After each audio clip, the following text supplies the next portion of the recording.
Alright, so we're going to look at exponentials. We've dealt with these before a little bit, but probably not to the depth that we're about to go into, or definitely not to the depth that we're about to go into. Our basic form is a to the power of x. Now, what do you notice is different about our exponentials versus the other functions we've dealt with? Dealt with linear, quadratic, cubic. What's different about this type of function? The x is a power. Okay, and what that does is creates a function which grows by an increasing amount or decreasing amount, depending on whether we've got a growth or a decay. So a to the x is our basic form. So when we see that function, what do we notice when x equals 0? Y is equal to? Why does that work? Anything with a pair of zeros? What about when x equals 1? Y equals? Because anything with a pair of 1 is itself. Sweet, happy with that? We're going to look at two types of functions, exponential growth and exponential decay. So when our a value is greater than 1, we have an exponential growth, which means it progressively gets more or grows at a larger and larger rate as time goes on. Any examples of this in the real world? What would be an example in the real world of an exponential growth? Investing. So when you're putting money into, you could say, let's go with a bank, right? So if we're putting money into a bank and it gives us 5% back, what type of interest is that? Compound interest. Einstein calls compound interest the eighth wonder of the world. Very, very important when you're doing anything with financial sort of stuff, understanding exponential growth, compounding. What's another example where we'd find exponential growth? What happened in 2020? Pretty quiet year. COVID. Zoom took off, etc., etc. Why would that be an example of exponential growth? Describe how COVID sort of started, the starting point of COVID.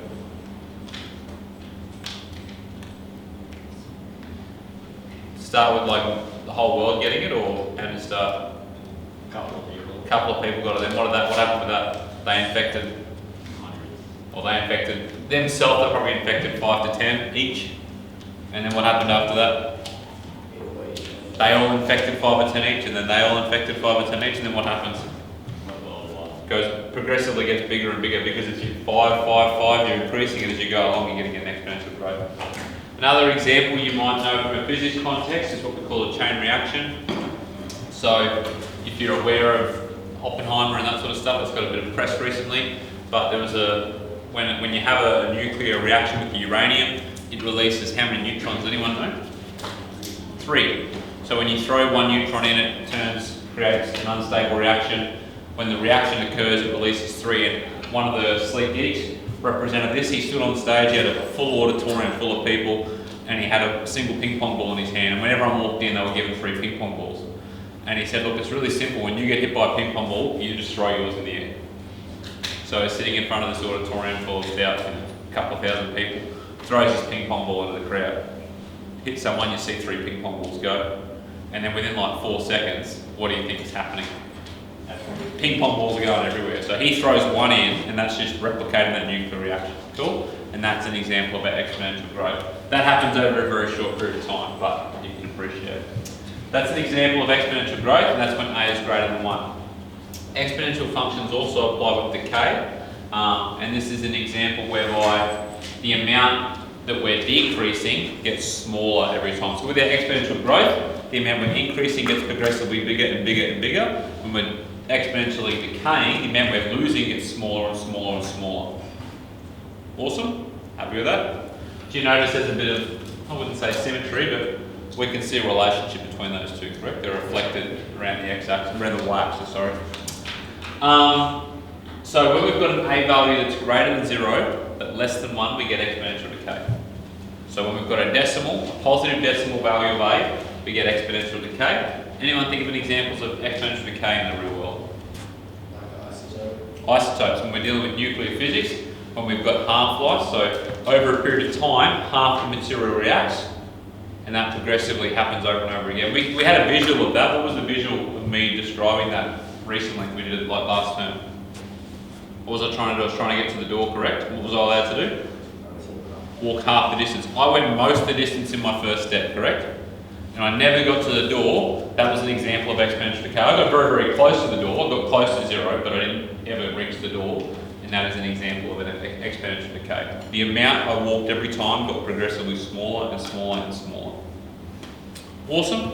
That's also appropriate for if you're in a pharmaceutical world. So when you're placing like a drug into someone's body, how long it lasts and the half-life for that can also be valuable. Radio imaging, that sort of stuff. So pretty valuable functions. And they've got a key feature which we call an asymptote. We'd be familiar with that word, but just remind me in case we're not. What's the word asymptote mean? The function's going to do what? It's going to get very, very close, but never touch, never cross the asymptote. So it's a horizontal asymptote, and I've denoted it here with a dashed blue line, which you probably can't see. Now at this point in time, I'm going to change it into what I've got on the board because I've talked about the asymptote, but this, you know this function has an asymptote of what? What's the asymptote for that function? 0. Cool? There's no way we can get a negative number for y when we input any value of x, providing our a is positive, which it will be. So to add an asymptote value, I can put, I'm just going to call it plus b. I could also use k, but I'm going to use plus b here. Sweet. Why would I use k randomly? What's an asymptote essentially? A vertical shift, correct? Vertical translation. What do we use vertical translations for? What's the thing that describes vertical translation for our quadratics, our cubics, our square root functions we use? Hn. K represents our vertical. Just going to use b for now, just to get us used to that. And that tells us where our asymptote is. Now in this situation I have to change a little bit of what I've got here. What do I have to change? When y equals 1, when x equals 0, y equals 1 plus b. When x equals 1, y equals a plus b. Cool? Simple? Probably see why I held off doing that though. I just wanted you to get the idea of the functions, then we just move it up or down. Awesome. So if our exponential hasn't got a vertical shift, will it cross the axes? No, it will not, because the asymptote is 0. Very good. Now, I'm going to show you something here. We're not probably going to spend much time looking at it today. We're definitely going to look at it in the future. But this is also the exact same thing. This is exactly the same thing. Now, the reason we use Euler's number, so E, this little E here represents Euler's number. It's like pi, it's a special number. It's irrational, but it's got its real importance in calculus. Now, in the past I have explained and done some introductory stuff just so I can explain why Euler's number is important, but I'm not going to do it today, we'll do that later on. Just know that Euler's number is important for calculus, and you're going to be much happier in this space in a couple of weeks than you are in that space. Awesome? So it is really important. You understand that, but you're going to be much more familiar with using this. Now, in this example, B still does the same thing. B represents a vertical shift. A represents like our growth. It's a multiplier, like a dilation. And if we want to show a growth, we have a positive K value. If we want to show decay, we have a negative K value. Sweet. Simple. When x is equal to 0, y is equal to capital A, but I have dropped something off here. What else? Capital A. And when x is equal to 1, y is equal to a e to the k plus b. Sweet? Good? Awesome. Any dramas with that? I think that's pretty much an introduction. Now, as we get further through, you'll know that when we need to find, let's say I wanted to find the x-intercept. Let's say I did have a horizontal shift and I have got an x-intercept. If I want to find the x-intercept, what do? I let what equal 0? I let y equal 0. Where's my unknown? in the power. So I've got a little bubble here. This isn't for today, but just be aware, when dealing with exponentials, we must be able to use logs. So logs and exponentials are inverse relationships, and we need to be familiar with that. I've got a couple of little examples just so we see, just in case you come across those before we explicitly teach them.